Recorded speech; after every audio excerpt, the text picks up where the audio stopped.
یہ بڑی اہم بات ہے. آخری پوائنٹ ہے اچھی اور بری تقدیر پر ایمان لانا. بڑا ہی اہم نقطہ ہے, بڑی توجہ سے سنیں. یہ معاملے میں لوگ سوچ کے کدھر کی نکل جاتے. 5 سے 10 منٹ باقی رہ گئے ہیں. بڑی توجہ سے نقطے کو سنیے کہ تقدیر پر ایمان اصل میں علماء کرام کیسا سمجھائے. میں یہاں بیٹھے ہوا ہوں, تقدیر میں لکھے ہوا ہے, بے شک. آپ یہاں بیٹھے ہیں, تقدیر میں لکھے ہوا ہے, بے شک.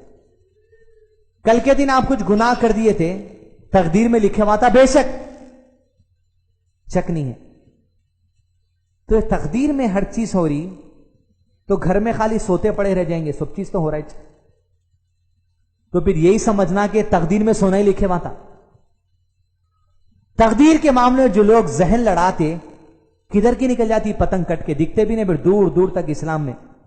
توجہ سنیں, علماء کرام نے کہا کہ تقدیر کا یہ جو معاملہ ہے, تقدیر جو لکھی ہے, 2 باتیں. سب سے پہلی بات یہ, زمین اور حدیث میں ہے, نبی صلی اللہ علیہ وسلم نے فرمایا زمین اور آسمان کی تخلیق سے 50,000 سال پہلے, کتنے؟ 50,000 سال پہلے اللہ سبحانہ وتعالی نے لوح محفوظ کی تخلیق فرمائی. کس کی؟ لوح محفوظ. لوح کہتے ہیں تختیوں کو, محفوظ یعنی سیف جگہ.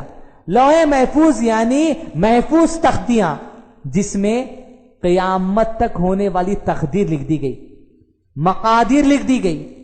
کون سا جھاڑ اگیں گا, کون سا جھاڑ گریں گا, کون سا بندہ پیدا ہوگا, کون سا بندہ کب مریں گا, آپ کب دال کھائیں گے, آپ کب بریانی کھائیں گے, ہر چیز لکھی ہے لوح محفوظ میں. ایمان رکھنا. اب لوح محفوظ میں جو لکھ دیا گیا, علماء کرام نے کہا وہی تقدیر ہے. لوگ انگلیاں دیکھ لیتے بیٹھتے, یہ لائن ایسا جاری نہ تم پانی کے جہاز کا سفر کرتے, ایسا جاری تھا. اچھی میں یہ انگلی اچھی ہے, لکیر اچھی ہے آپ کی, اچھے ہے تقدیر اچھی. 2 جٹوں والے تو پیچھے 2 شادیاں ہوتے کہتے. پیشانی کو دیکھ کے لوگاں تقدیر معلوم کرے. تقدیر وہاں ہے لوح محفوظ میں. تپیلی پہ دیکھ کے, ہتیلی میں دیکھ کے لوگاں بات کر. لوح محفوظ میں جو لکھا ہے, علماء کرام نے کہا کہ تقدیر کو ایمان لانے کے لیے 4 بنیادی باتیں ضروری ہیں. 4 باتیں سمجھنا تو تقدیر پر ایمان سمجھنے آتا.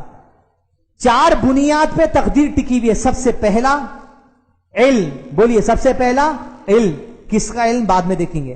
اس کے بعد کتابت. کتابت یعنی لکھ دیا جو گیا. چوتھا ارادہ, مشیت.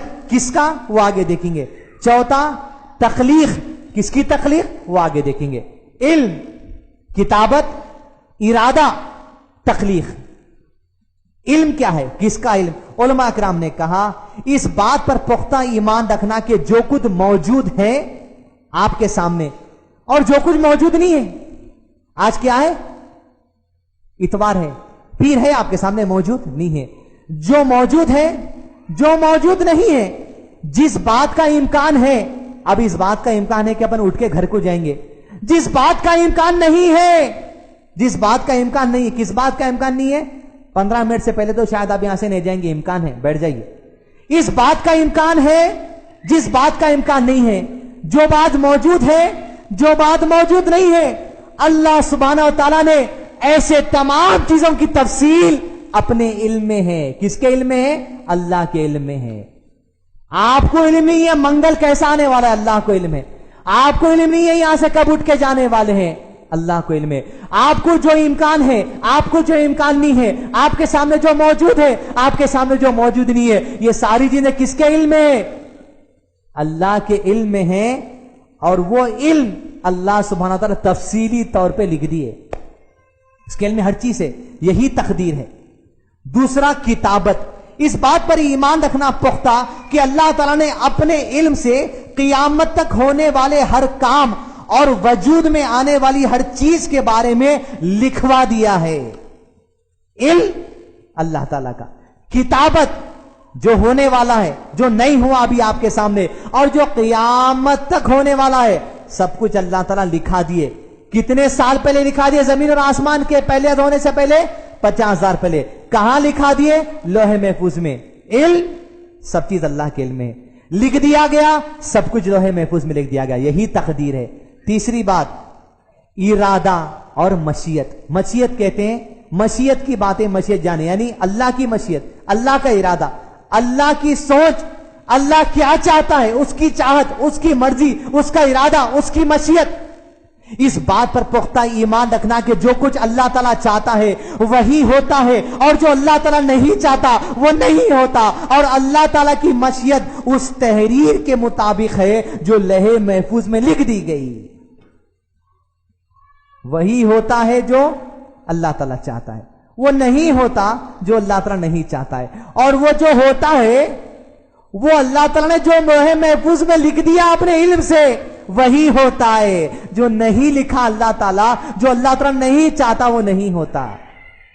علم، کتابت، مشیت، ارادہ اس ذات کا، اللہ رب العزت کا۔ اور چوتھی بات تقدیر کو سمجھنے کے لیے ہے تخلیق، کریشن، اس بات پر پختہ ایمان رکھنا ہر چیز کا خالق اللہ تعالیٰ ہے، اور اللہ تعالیٰ کے علاوہ ہر چیز مخلوق ہے۔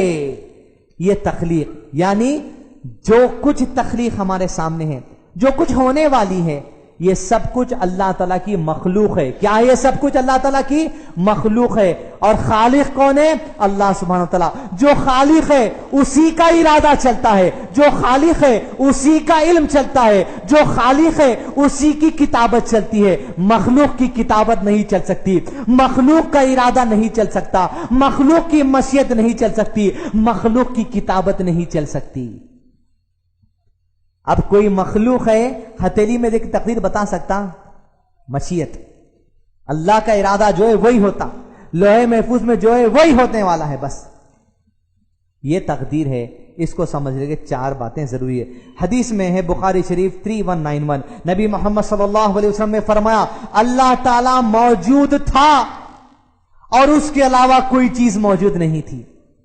اللہ تعالی موجود تھا، اس کے علاوہ کوئی چیز موجود نہیں تھی، تو کیسا ہوں گا عالم وہ اللہ تعالیٰ بہتر جانتا۔ اللہ تعالیٰ موجود تھا، اس کے علاوہ کوئی چیز موجود نہیں تھی، اس کا عرش پانی پر تھا، اس نے ہر چیز لوح محفوظ میں لکھ دی اور آسمان اور زمین کو پیدا فرما دیا۔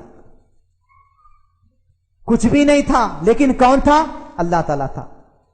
ہر چیز لوح محفوظ میں لکھ دیے، زمین اور آسمان پیدا کر دیے، بس وہی اس کی مشیت، وہی اس کا علم، وہی اس کی کتابت، ہر چیز اس کے ارادے کے مطابق۔ اس کے بعد حدیث اور جامع صغیر حدیث 785، نبی صلی اللہ علیہ وسلم نے فرمایا کوئی بندہ اس وقت تک مومن نہیں ہو سکتا جب تک کہ وہ اچھی اور بری تقدیر کے اللہ کی طرف سے ہونے پر ایمان نہ لائے، اور جب تک اسے یقین نہ ہو جائے کہ جو کچھ اس سے پہنچنے والا ہے اور وہ اس سے دور ہونے والا دور نہیں ہو سکتا، اور جو کچھ اس سے دور رہنے والا ہے وہ اسے پہنچ نہیں سکتا، وہ اس سے مومن نہیں ہو سکتا آدمی۔ یعنی نبی صلی اللہ علیہ وسلم کیا فرمائے؟ مومن نہیں ہو سکتا آدمی اس وقت تک، کب تک؟ جب تک کہ اچھی بری تقدیر ایمان نہ لائے۔ آج دکان میں 100 روپے کا کاروبار ہوا، تقدیر اللہ کی طرف سے، اتنا ہی ہونا تھا۔ کل دکان میں 1000 روپے کا کاروبار ہوا، اتنا ہی ہونے کا تھا، یہ ایمان لانا۔ پلس جو آدمی یہ سمجھے کہ جو چیز اس کے پاس آنے والی ہے اور جو چیز اس کے پاس نہیں آ سکتی تو اللہ کے حکم سے نہیں آ سکتی، جو کچھ آئی ہے وہ اللہ کے حکم سے آئی ہے، اور جو کچھ نہیں آئی ہے وہ اللہ کے حکم کے بغیر آ ہی نہیں سکتی، اور جو آئی ہے وہ اللہ کے حکم کے بغیر جا ہی نہیں سکتی۔ جب تک کہ ایمان نہیں رکھے انہیں مومن نہیں ہو سکتا۔ اب سوال اٹھا صحابہ کو تمام باتیں سننے کے بعد، حدیث بخاری شریف 1362، ہمارے کو بھی سوال آتا۔ صحابہ نے اللہ کے نبی صلی اللہ علیہ وسلم سے پوچھا، اللہ کے نبی صلی اللہ علیہ وسلم 23واں پوائنٹ ہمارا یہ ہے، اگر سب کچھ پہلے سے لکھ دیا گیا ہے تو کیا عمل چھوڑ دینا چاہیے؟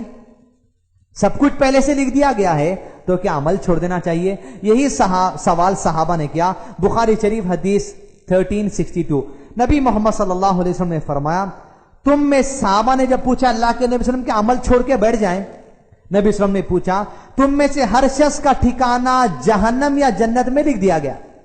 اپن جتنے بیٹھے ہوئے یا تو جنت یا تو جنت لکھ دی گئی، لکھ دیا گیا۔ صحابہ نے پوچھا اللہ کے نبی صلی اللہ علیہ وسلم کیا ہم تقدیر پر بھروسہ کر کے عمل کرنا چھوڑ دیں؟ اب جنت اور جنت لکھ دی گئی تو کیا اللہ کے نبی صلی اللہ علیہ وسلم سب چھوڑ دینا؟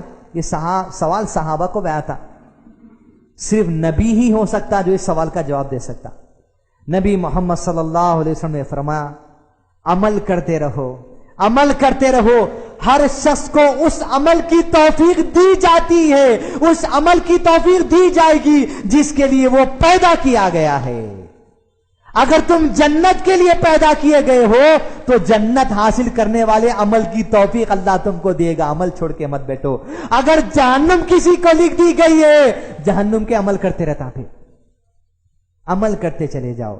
نبی صلی اللہ علیہ وسلم نے فرمایا عمل کرتے رہو، ہر شخص کو اس عمل کی توفیق دی جائے گی جس کے لیے وہ پیدا کیا گیا ہے۔ جو شخص اللہ کے علم سے سعادت والوں میں سے ہے اس کو سعادت کے عمل کی توفیق حاصل ہوگی، جو شخص اللہ کے علم میں بدبخت لوگوں میں سے ہے اس کو بدبخت بننے کی توفیق ملتی جائے گی۔ سبحان اللہ۔ تو عمل چھوڑنا نہیں ہے، کرتے جاؤ اللہ کی توفیق سے۔ فرعون جہنمی ہے نہیں ہے، قرآن میں فرما دیا گیا اس کی زمین، اس کی لاش کو نہیں نکلا سمندر اور زمین، تو مطلب فرعون کے لیے لکھ دیا گیا تھا انہیں جہنمی ہے، کوئی دو رائے نہیں ہے اس میں۔ لیکن اللہ تعالیٰ سورہ طٰہٰ میں موسیٰ علیہ السلام سے بولیں کہ موسیٰ فرعون کے پاس جاؤ اور دیکھو، جا کے فرعون کو نرمی سے سمجھانا۔ سورہ طٰہٰ کی آیت کا ترجمہ سنا رہا ہوں کہ فرعون کے پاس جاؤ موسیٰ اور جا کے نرمی سے سمجھاؤ، شاید کہ وہ نصیحت قبول کر لے یا ڈر جائے، اس کی تقدیر میں تو جہنمی ہے، لیکن اللہ تعالیٰ پھر اس کو جو سو موقع دیے، عمل کرتا تو کر۔ پھر نبی صلی اللہ علیہ وسلم نے فرمایا دعا تقدیر کو بدل سکتی ہے، مطلب تقدیر کو بدل سکتی ہے، مطلب آپ اللہ سے خیر کی دعا کریں گے۔ جب اللہ نبی صلی اللہ علیہ وسلم نے فرمایا جب بندہ ایک قدم آگے بڑھتا ہے تو اللہ 10 قدم آتا ہے، جب بندہ تیزی سے چلتا ہے اللہ دوڑ کے طرف آتا ہے، مطلب بندہ چاہتا ہے ہدایت، اللہ عطا کرتا ہے ہدایت۔ فرعون سے کہا گیا تھا جاؤ فرعون کے بعد نرمی سے سمجھاؤ، شاید مطلب امید ہے شاید ڈر جائے یا نصیحت قبول کر لے۔ عمل سے مت رکو، کرتے جاؤ۔ جس کے لیے جنت لکھی گئی، جنت والے عمل کرنے کی توفیق ہوگی، جہنم لکھ دیا گیا تو وہی عمل ہوتے رہے گا۔ اتنا آ کے بولے موسیٰ علیہ السلام، جادوگر سجدے میں گر گئے، لیکن اس عمل کی توفیق نہیں ہوئی اس کو جو عمل جنت میں لے آتا تھا، وہی عمل کرتے گیا جو جہنم میں لے کے گیا۔ یہ ہے تقدیر۔